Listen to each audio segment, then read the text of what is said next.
시청자 여러분 안녕하십니까? 한국경제TV 버추얼 토크 가상자산 시즌2 저는 원더프레임의 김동환입니다. 샌드뱅크 백훈종입니다. 디센터 도혜리 기자입니다. 가상자산 시장에는 휴장이 없습니다. 365일 24시간 돌아가죠. 그런데 지난 한 주는 마치 시장이 멈춰선 것처럼 비트코인과 주요 알트코인들의 가격이 멈춰섰습니다. 시장에 남아있는 변수는 무엇이고 비트코인, 다른 알트코인들의 어떤 모멘텀이 남아있는지 오늘 이 시간 함께 살펴보도록 하겠습니다. 네, 첫 번째 주제는 비트코인에 남아있는 악재는 더 빠질 이슈 남았나인데요. 백훈종 이사님, 지난 한 주 비트코인 가격이 굉장히 좀 특이한, 하지만 또 어떻게 보면 특이하다고만은 볼 수 없는 그런 모습을 보였죠? 맞습니다. 비트코인 가격은 25,000불 선에서 계속해서 횡보를 했고요. 그 나머지 알트코인들도 커다란 변화 없이 같이 횡보하는 모습을 보였습니다. 근데 온체인을 한번 보면요. 온체인 데이터를 봤을 때는 이 비트코인이 좀 특이한데 오디널스라고 하는 그 NFT가 비트코인 상에서 발행되는 그 프로토콜이 역대 두 번째로 일간 그 거래 금액이 달성이 되면서 비트코인 온체인 수수료가 지금 38%가 상승하는 주간이었고요. 반대로 이더리움 같은 경우에는 온체인 수수료가 24%나 감소를 했습니다. 왜냐하면 이제 이더리움의 온체인 수수료를 대표적으로 밀어올리는 디파이가 좀 요즘 사용성이 많이 사람들이 빠져나가고 그 유동성이 많이 빠져나가는 모습을 보이고 있어서 그런 거고요. 중앙화 거래소들로의 인입량은 아주 소폭 증가하는 데 그쳤습니다. 그러니까 내가 가지고 있는 코인을 팔고 싶거나 또는 내가 가지고 있는 돈으로 코인을 사고 싶으면은 거래소 인입량이 증가하는데 이게 없었다는 거는 이제 그만큼 시장에 큰 변동성이 없고 조용했다는 걸 의미를 하는 것이죠. 그래서 전반적으로 굉장히 조용한 시장이었다. 그렇게 볼 수가 있겠고요. 그리고 CC 데이터라고 하는 이 외부 그 리포트, 가상자산 시장을 분석하는 리포트 업체가 있는데 이곳에서 8월 달 중앙화 거래소의 전체 현물 암호화폐 거래량을 측정을 했더니 전달 대비해서 7.78% 감소를 해서 4,750억 달러를 기록을 했다고 합니다. 이게 2019년 3월 이후로 최소치예요. 그러니까 그만큼 전체 암호화폐 시장 자체가 좀 쪼그라든 모습을 보였다는 걸 알 수가 있고요. 또 현물 거래량이 줄면은 파생 상품 거래량이 좀 느는 경향이 있는데 이번에는 파생 상품 거래량도 같이 감소를 했어요. 역시 12% 전달 대비해서 감소를 했고요. 그 선물이나 옵션 같은 파생 상품에 들어가 있는 달러 어마운트, 달러 금액을 우리가 이제 미결제 약정이라고 하는데요. 미결제 약정 가치가 171억 달러를 기록을 했습니다. 이게 전달 대비해서 19.5% 감소한 걸로 올해 들어서 가장 크게 감소를 한 거라고 합니다. 그래서 현물과 선물, 옵션 할 거 없이 전반적인 암호화폐 시장이 중앙화 거래소를 봤을 때 좀 많이 규모가 축소됐다라고 볼 수가 있겠습니다. 보통 이렇게 시장이 좀 변동성이 너무 없을 때는 중간에 한번 가격이 확 튈 때 좀 다른 이 투자자들이 따라가는 모습을 보이기도 하거든요. 그래서 사실 저는 지난주 중순쯤에 한번 비트코인 가격이 25,500달러 선에서 26,000달러 살짝 넘었었던 시절이 있었는데 그 시기에 좀 따라붙지 않을까, 추격 매수가 나오지 않을까라고 생각했는데 이게 하루도 버티지 못하고 그냥 무너져 내렸거든요. 이런 부분들은 굉장히 좀 심각한 것 같고 이사님도 설명해 주셨지만 사실 파생 상품 거래량이 빠진다는 것은 어떻게 보면 시장에 굉장히 치명적인 그런 징후가 아닌가 하는 생각이 듭니다. 하지만 이제 이렇게 거래량 역대 최저 변동성을 계속 갱신하는 모습이 지난주에만 나타났던 것은 아니었습니다. 그래서 요 몇 주 계속 연속해서 이런 모습을 보이고 있는데요. 도혜리 기자님, 당분간은 이런 모습이 좀 계속될 것 같다라는 얘기들도 나오고 있고 가상자산 업계를 전문적으로 취재하는 기자로서 요즘 어떤 좀 가격 관련해서도 좋고요. 비트코인이나 다른 이 코인 프로젝트 관련해서도 좀 눈에 띌 만한 뉴스가 없나요? 네, 사실 제가 오늘 방송을 준비하면서 올해 1월 1일부터 현재까지 대체 이 업계에 어떤 뉴스가 있었는지를 쭉 살펴봤는데요. 아무래도 올해는 규제 이슈가 가장 전면적으로 부상이 된 것 같습니다. 특히 미국 증권거래위원회 SEC의 행보가 두드러지는데요. SEC는 지난 6월에 바이낸스 그리고 코인베이스를 증권법 관련 위반 혐의로 기소를 했습니다. 특히 소장에서 업계 관계자분들이 주목할 만한 내용이 나왔는데요. 여러분들이 한 번쯤은 이름을 들어보셨을 만한 코인들이죠. 뭐 솔라나, 폴리곤, 샌드박스 이런 주로 가상자산 시가총액 상위권에 위치하고 있는 알트코인들을 증권이라고 지목을 하면서 업계에서 상당한 우려가 있었습니다. 그런데 조금 다행인 점은 최근이었죠. 리플과 SEC 간의 소송 결과가 나왔는데 미국 법원이 리플이 기관을 상대로 판매한 리플은 증권이라고 봤지만 거래소에서 거래되는 리플은 증권이 아니다라고 판결을 했습니다. 이는 앞서 말씀드렸던 SEC 소장에 나오는 그 논리의 허점을 지적하는 부분이어서요. 좀 이 부분에 있어서는 업계에서 긍정적으로 보고 있습니다. 또 최근에는 비트코인 현물 ETF 관련해서도 법적인 소송 결과가 있었죠. 그레이스케일이 GBTC를 비트코인 현물 ETF로 전환하겠다라는 라고 SEC에 신청을 했는데 SEC가 그걸 계속 거절을 해왔거든요. 그런데 이번에 법원에서 이거를 거절할 이유가 없다. 비트코인 현물 ETF로 승인하는 방안을 고려할 필요가 있다라고 나오면서 일단 업계에서는 그러면 드디어 업계의 수건이었던 비트코인 현물 ETF가 이번에는 조금 나올 수 있지 않을까 하는 기대감이 나오고 있습니다. 네, SEC발 규제가 계속 시장을 옥죄고 있는 상황인데요. 저희도 사실은 이제 어떤 소송에 대한 결과가 한번 나오면 시장이 좀 반등을 하고 반응을 보이지 않을까라고 생각을 했는데 이게 소송 결과가 나와 보니까 소송에는 또 항소도 할 수가 있고 또 SEC는 계속 항소를 하고자 하는 그런 의지를 보이고 있기 때문에 사실 법원에서 최종 판결이 나기 전까지는 이런 악재가 쉽게 해소될 것 같지는 않습니다. 사정이 이렇다 보니까 코인들의 가격이 이렇게 멈춰서 있는 것은 어떻게 보면 또 당연한 일이고 어떻게 보면 또 다행스러운 일이기도 합니다. 내려가고 있지는 않으니까요. 시장에서 이제 이런 부분에 있어서 조금 악재가 이제 하나 둘씩 계속 지금 얘기가 되고 있는 상황인데요. 비트코인 가격이 더 빠질 만한 악재가 무엇이 있을까요? 지금 이 8월까지만 해도 ETF 승인 심사에서 좀 연기가 되거나 거절이 됐을 경우에 크게 빠질 수 있다. 이런 얘기가 있었는데 다행히 예상했던 것만큼 큰 하락은 없었습니다. 앞으로는 어떤 좀 악재가 있을까요? 저는 개인적으로 그 구 트위터상에서 가장 주목해보는 뉴스가 바이낸스에 대한 굉장히 좀 위기설을 제기하는 그런 트윗들이었어요. 네. 바이낸스 거래소는 전체 가상자산 시장 점유율이 38%에 달합니다. 이게 원래는 더 높았어요. 45% 가까이 됐었는데 지금 6개월 연속 시장 점유율이 하락을 한 게 38.5%입니다. 2022년 8월 이후로 지금 최저를 기록하고 있는데 어쨌든 바이낸스의 시장 점유율이 40% 가까이 되고 2등이라고 할 수 있는 후오비 거래소가 6%밖에 안 됩니다. 그러니까 격차가 너무 크기 때문에 사실상 현물 이거는 파생 상품 다 마찬가지인데요. 네. 바이낸스의 거의 독점 그 점유 상황이라고 볼 수가 있는데 바이낸스가 만약에 망한다. 바이낸스가 만약에 출금을 중단한다. FTX 거래소가 그랬던 것처럼 그러면 이제 정말 큰일 나지 않겠느냐라는 얘기가 그 플랫폼상에서 굉장히 설왕설래가 뜨겁게 있었습니다.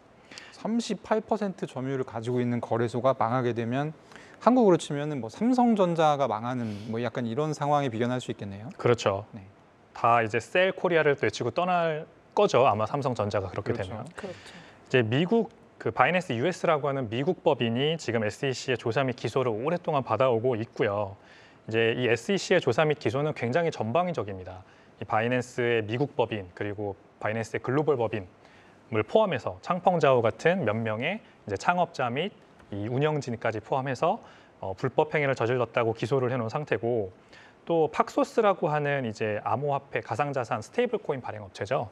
이곳에 이제 바이낸스 USD라고 하는 BUSD라고 하는 스테이블 코인을 발행 중단을 명령하기도 했었습니다. 네. 그래서 현재 지금 실제로 발행 중단이 되어서 BUSD가 조만간 이제 상폐될 거라라는 얘기가 나왔죠. 일단 바이낸스에서 그리고 주요 핵심 운영진이 연달아 사임을 하고 있어요. 이틀 전에도 또 2명이 사임을 했고요. 주로 바이낸스의 러시아 쪽 비즈니스와 연관이 있었던 이 운영진이었다고 합니다. 물론 이제 이 창펑자오 경영자는 그 CEO는 이 다른 일을 찾아 떠나는 거라 축하해줄 일이다라는 식으로 일축을 했어요. 그와 이제 마찬가지로 또 바이낸스가 계속해서 지금 직원을 내보내고 있습니다. 전체 한 직원의 30% 가까이 감원을 하는 중이라고 하고요. 네. 지금 한 2,000명 정도가 해고됐다고 알려져 있습니다. 그러니까 전 세계적으로 약 10,000여 명 정도의 직원이 있었다라고 추산이 됐었는데 한 2,000명 정도를 내보냈고 앞으로도 더 내보낼 수 있다라는 얘기를 지금 하고 있는 거죠. 그래서 이런 여러 가지 상황들을 연초부터 이어져 온 바이낸스에 대한 여러 가지 악재들을 종합해 봤을 때 바이낸스가 굉장히 어려운 상황이 아니냐라는 이제 소문이 무성한데 한 이틀 전이죠. 아마 이제 이틀이 채 안 됐을 텐데 바이낸스 CEO인 창펑자오가 트위터를 통해서 X를 통해서 31개의 가상자산의 준비금 증명을 공개를 했습니다. 그러면서 비트코인, 이더리움을 비롯한 31개 종목의 이 준비금이 100% 이상이라는 거를 스스로 증명을 하면서 이제 X상에서 많이 나오고 있는 그런 그 퍼드 일종의 뜬 소문들, 헛소문들은 모두 소문일 뿐이니까 걱정하지 말라라고 이제 일축을 했었습니다. 그러니까 이 바이낸스 퍼드의 핵심적인 내용은 바이낸스가 망하면 바이낸스에 돈을 지금 넣어놓고 있는 사람들의 어떤 암호화폐라든지 스테이블 코인 같은 것들을 바이낸스가 돌려주지 못할 거다. 네. 그래서 손해를 볼 테니까 보통 이제 뱅크런이 일어나는 원리 아니겠습니까? 네. 그런 것이 이제 퍼드 말씀하셨던 뜬 소문인데 요 뜬 소문을 잠재우기 위해서 우리가 이만큼이나 지금 예치금을 충분히 갖고 있다라는 것을 바이낸스가 공개를 한 것이죠. 그렇습니다. 네, 가장 최근에 이번 주에 예고되는 또 이제 악재가 하나 있는데요. 9월 13일로 지금 예정돼 있는 FTX발 악재가 있습니다. 이사님, 이것도 잠깐 소개를 해주시죠. FTX 거래소 이제 작년 11월 달에 이제 본격적으로 파산을 한 전 세계 3위 거래량까지 갔던 거래소인데요. 이 거래소가 지금 이제 남아있는 잔여 재산들을 청산하는 과정 안에 있고요. 이것을 이제 미국에 있는 델라웨어 법원에다가 청산할 수 있게 해달라라는 신청을 지금 해놓은 상태입니다. 그래서 총 34억 달러 정도의 가상자산, FTX가 가지고 있는 가상자산을 시장에서 또는 장외에서 청산을 할 수 있게 해달라라는 신청을 해놨고 그거에 대한 결과가 9월 13일에 나온다 이렇게 되어 있습니다. 네. 그 주당 한 2억 달러까지도 매각을 할 수 있기 때문에 사실 비트코인, 이더리움은 시장에서 소화하는 양에 그렇게 큰 문제는 없지만 알트코인 입장에서는 큰 하락이 나올 수 있다. 이런 지금 얘기가 오가고 있는 것 같습니다. 맞습니다. 네, 도혜리 기자님, 그 10월 13일, 10월 달에도 좀 위기 관련해서 얘기가 하나 있는데 소개를 좀 부탁드립니다. 네, 이날은 아크 인베스트먼트가 신청한 비트코인 현물 ETF를 SEC가 승인을 할 것인가 말 것인가 결과가 나오는 날인데요. 기대가 큰 만큼 실망도 크다라는 이야기가 있잖아요. 그래서 만약에 이게 승인이 잘 되면 시장에는 굉장한 호재로 작용할 수 있겠지만 만약에 거절을 당한다거나 또다시 연기가 된다면 이 지지부진한 침체장이 조금 더 이어질 수 있겠다라는 전망이 나옵니다. 네, 과거라고 하니까 너무 먼 미래 같네요. 8월 말에 이 SEC에서 비트코인 현물 ETF에 대한 신청을 처리할 때 7개 회사의 신청 상품을 묶어서 한 번에 이제 연기를 시켰잖아요. 그래서 10월 중순에도 아마 제일 앞서서 있는 심사 날짜에 그런 것들을 묶어서 처리하지 않을까라는 얘기가 나오는 것 같습니다. 그래서 이때는 통과가 될지 안 될지는 좀 의견이 분분합니다만 사실 만약에 통과가 안 될 경우, 그러니까 되든 안 되든 중요한 날이다. 이런 뉘앙스인 것 같습니다. 네. 저도 이제 하나 추가로 말씀을 드리면 최근에 그 G20 금융안정위원회 FSB라고 부르는데요. 여기서 올해 2월 달부터 사실은 이제 디파이와 스테이블 코인 부분에 대해서 강력한 규제가 필요하다라는 얘기를 지금 해왔고 사실 IMF와 함께 구체적인 보고서를 도출했습니다. 지난주에. 그래서 보고가 됐고요. 요 내용에 비춰봤을 때는 사실 상당히 조금 스테이블 코인 업계가 좀 긴장을 해야 될 그런 내용이 아닌가. 또 스테이블 코인은 보통 이제 암호화폐 업계에서는 매수 압력의 주요한 요인으로 작용하기 때문에요. 또 이것들이 규제를 받게 된다면 또 시장이 또 요동을 칠 수 있겠죠. 그런 부분들을 좀 고민해야 될 것 같습니다. 어쨌든 저희가 이제 비트코인 남아있는 악재들을 쭉 살펴보고 있는데요.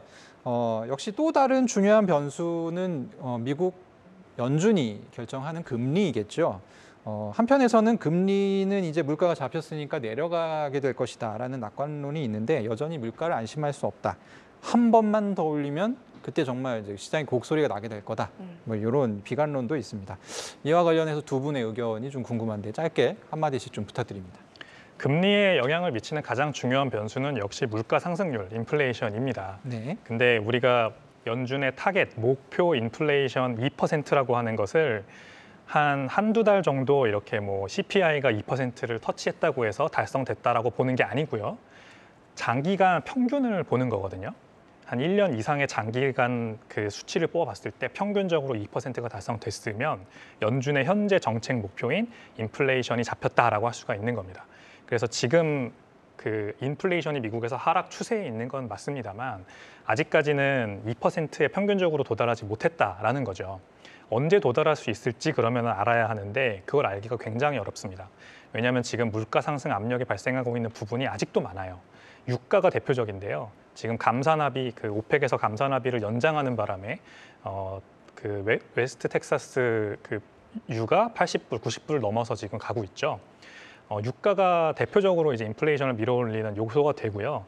그 다음에 미국에서 비거주 건물이라고 해서 공장 건설 속도가 급속하게 늘고 있습니다. 그러니까 바이든 정부가 인프라 법안을 통과시켜가지고 대규모 항만과 공항 공사를 지금 하고 있잖아요. 네. 그러다 보니까 공장 건설과 창업 수가 지금 기하급수적으로 늘고 있거든요. 전전달 대비해서. 이런 거를 봤을 때 인플레이션 압력이 꺼지지 않고 있기 때문에 제가 봤을 때는 이게 확실하게 턴어라운드에서 물가가 잡혔다는 신호가 보이지 않은 한은 연준은 계속해서 0.25% 또는 동결식으로 현재의 금리 수준을 유지해 나갈 가능성이 크다고 봅니다. 그래서 저는 조금 더 보수적으로 봐서 내년에도 금리 인하는 없을 것 같다. 내지는 약간의 상승이 내년에도 계속해서 이어질 것 같다라고 보는 중입니다. 지금 보면 이제 골드만삭스 같은 경우가 지난 한 2주 정도 전에 내년 2분기 정도부터는 금리가 내려갈 것 같다. 이렇게 얘기를 했었고요. 그 뒤에 나왔던 어떤 예상들도 내년 안에는 어쨌든 내려간다. 뭐 이렇게 얘기가 됐었는데 이사님께서는 진행되는 걸 보니까 물가가 쉽게 잡힐 것 같지 않고 조금 더 될 것 같다. 2024년이 내년이니까 2025년이나 돼야 금리가 내려갈 것 같다. 이런 생각을 하셨다는 거죠? 네, 맞습니다. 블랙록이 정반대 의견을 냈는데 네. 블랙록은 눈 딱 감고 채권을 사라라는 얘기를 했어요. 더 올라갈 것 같다. 그게 그 얘기입니다, 결국엔. 채권을 지금 사기에는 좀 마음이 선뜻 손이 가진 않지만 그렇죠. 눈 딱 감고 사라는 얘기를 했다는 말씀 들었습니다. 네, 기자님께서는 좀 어떻게 보시는지요? 네, 저는 오기 전에 그 CME 페드워치를 보고 왔는데요. 네. 업계 그 시장에서는 9월 달에는 금리를 동결하고 11월 달에는 살짝 금리를 인상할 것이다. 이런 전망이 있더라고요. 저는 가상자산 관점에서 봤을 때 이런 좀 단기적으로는 거시경제의 영향으로 비트코인 가격이 조금 더 흔들리는 모습을 보일 수는 있지만 장기적으로는 이 블록체인 생태계가 계속 성장하고 있기 때문에 이런 부분에 있어서는 계속 좋게 볼 수 있지 않을까라고 전망하고 있습니다. 네, 알겠습니다. 그러면 이제 다음 두 번째 주제로 한번 이어가 보도록 하겠습니다.